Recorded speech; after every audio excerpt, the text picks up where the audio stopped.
आज मी तुम्हाला केमिकल विरहित अशी मँगो पावडर घरीच कशी बनवायची ते दाखवणार आहे, ज्याचं तुम्ही वर्षभरामध्ये मिल्कशेक, खीर किंवा सरबत बनवू शकता. नमस्कार मैत्रिणींनो, गीताज किचनमध्ये तुमचे खूप खूप स्वागत. कधी-कधी ना आपल्याकडे ना काय होतं, आंबे भरपूर असतात आणि एकदमच पिकतात. मग काय होतं, आता या आंब्यांचं करायचं काय हा प्रश्न निर्माण होतो. तर माझ्याकडे आता तसंच झालं. मग मी काय केलं, हे जे 5 आंबे होते ना, त्याचं म्हटलं चला आंब्याची पावडर बनवून ठेवूया. म्हणजे आपल्याला वर्षभरात कधीही त्याचं काही बनवता येईल. सरबत म्हणा किंवा बर्फी म्हणा किंवा खीर म्हणा.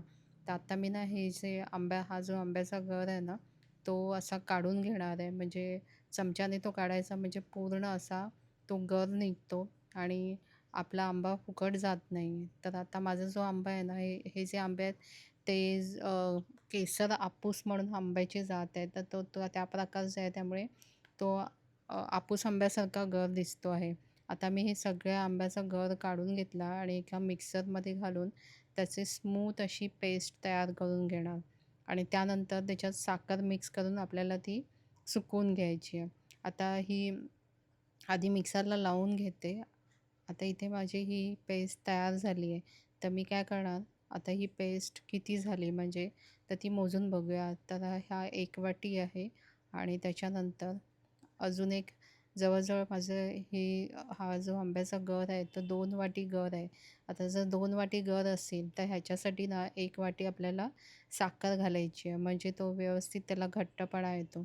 तर आता हे चांगलं दोन्ही गर आणि साखर जी आहे ती चांगली मिक्स करून घेते आणि त्याच्यानंतर ना ही आपल्याला घरातच फॅनखाली सुकत घालायची आहे. म्हणजे ही जी पावडर करताना आहे ना, आपल्या हवेमध्ये दमटपणा असता कामा नये किंवा जेव्हा उन्हाळा असतो ना, तेव्हा ही अगदी पावडर लगेच तयार होते.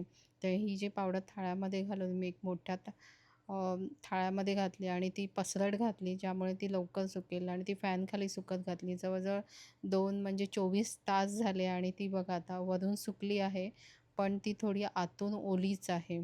तर आपल्याला काय करायचं आहे, 24 तास झाल्यानंतर वरून सुकली, की ती अशी चमच्याने काढून घ्यायची. कालत्याने मी काढून घेतली आणि ती पुन्हा चांगली अशी पसरवून घ्यायचं. म्हणजे ही पावडर करायला थोडे 5 ते 6 दिवस लागतात आणि प्रत्येक दिवशी आपल्याला ती थोडी हलवून अशी चांगली पसरवून घ्यायची आहे. म्हणजे ती अशी आता तुम्हाला आवाज ऐकू येत असेल, अशी चांगली सुकते. असा आवाज आला म्हणजे ती व्यवस्थित सुकली आणि सुकल्याशिवाय तिची पावडर बनवायला घ्यायची नाही. नाहीतर तुमची पावडर ती जास्त दिवस टिकणार नाही आणि ती खराब होऊन जाईल. तर आता माझी खळखळ सुकलेली आवाज येतोय तर मी काय करते, आता हे मिक्सरला लावून घेते. मिक्सरला लावून घेताना ना ती थोडी आधी पल्स मोडमध्ये चालवायची आणि त्याच्यानंतर ती मिक्सरला कंटिन्युअस लावून घ्यायची आहे आणि त्याची छान अशी पावडर मी आता इथे मिक्सरमध्ये तयार केली. ती आता आपण चाळून घेऊया. चाळतानाच तुमच्या लक्षात येत असेल ती किती छान अशी सुकली गेली आहे. त्यामुळे ती अशी सरसर चाळताना खाली पडते आहे. तर आता ही सगळी पावडर आहे ना मी आता आंब्याची चाळून घेते आणि चाळल्यानंतर आपल्याला ह्या पावडरचा बऱ्याच ठिकाणी उपयोग होतो. म्हणजे ही पावडर तुम्ही बरणीमध्ये साठवून ठेवायची आणि साठवल्यानंतर त्याला ओलावा लागू द्यायचा नाही, तर ती तुमची खराब होऊ शकतात. तर ह्याला कलर बघा किती सुंदर आला आहे. कारण माझ्या आंब्याचा कलरच छान होता, त्यामुळे ह्याला मला दुसरा कलर घालायची गरज भासली नाही आणि ती इतकी छान सुकली गेली आहे ना, की ती अशी चमच्यानं वर उचलली ना, की ती सरसर अशी पडते. याचा अर्थ म्हणजे पावडर जी आहे ना, ती छान सुकली गेली. आता मी इथे तुम्हाला सरबत बनवून दाखवते. 1 ग्लास पाण्यामध्ये हे 2 चमचे आपली जी आंबा पावडर आहे ना, ती घालायची आणि चांगलं मिक्स करून घ्यायचं. मिक्स केल्यानंतर त्या सरबताचा कलर पण बघा किती सुंदर आलेला आहे आणि ती त्या पाण्यामध्ये चांगली एकजीव झालेली आहे. तुम्हाला मी आता ढवळूनही दाखवते बघा. कुठेही ती पावडर दिसत नाही आहे आणि अगदी बाजारात बघा माझा कसं मिळतो त्याप्रमाणे ते तुम्हाला दिसत असेल. त्याचा थिकनेस तेवढाच आहे आणि कलरही सेम आहे. म्हणजे हा आपला घरगुती माझा तयार झालेला आहे.